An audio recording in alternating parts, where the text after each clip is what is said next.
Everybody, this is Miguel Vasquez from Home Central Financial. I deal with mortgages and real estate, reverse mortgages also. But I wanted to answer a question that a client had. How do you refinance to acquire a new property? Okay. How do you refinance to get equity out of your house?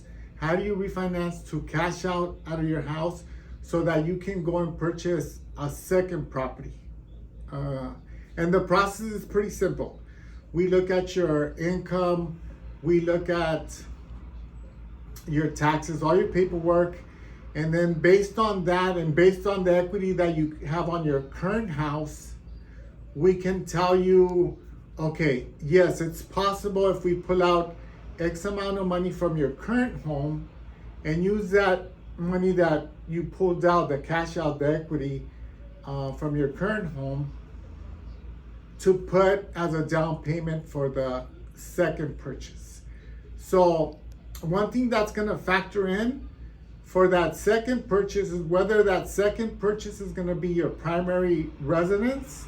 In other words, your new house, your new property that you're going to go and move into, or if that second property is going to be an investment, if it's going to be units, if it's going to be multifamily or apartments or a duplex.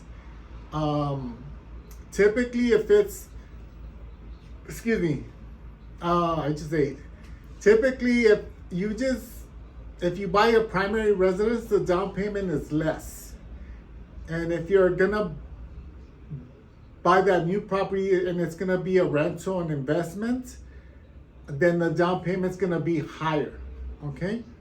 Typically if it's gonna be a primary residence, in other words, you're gonna go and move into this new property that you buy, the down payment's probably gonna be like 5% of the purchase price.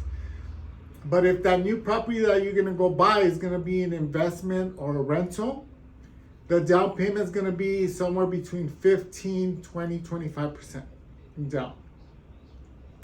And of course, it all has to make sense, right? And what do I mean by it all has to make sense?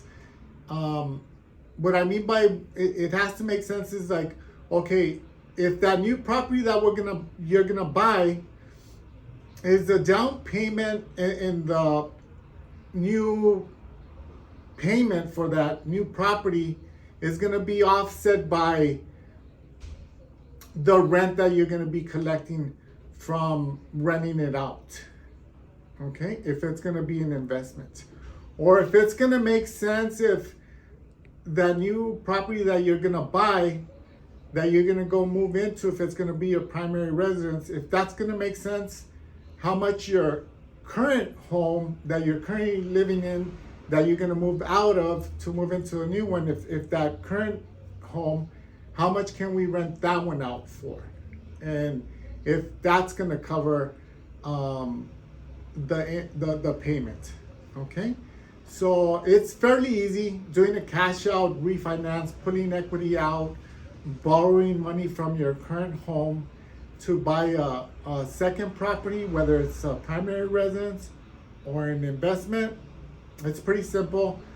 Of course, we do all this on paper before any moves are made, so that we can see the numbers, so that we can see the payment, and if overall it's going to make sense for you. Okay? If you have any questions, please feel free to call me 562-881-9811. Thank you so much.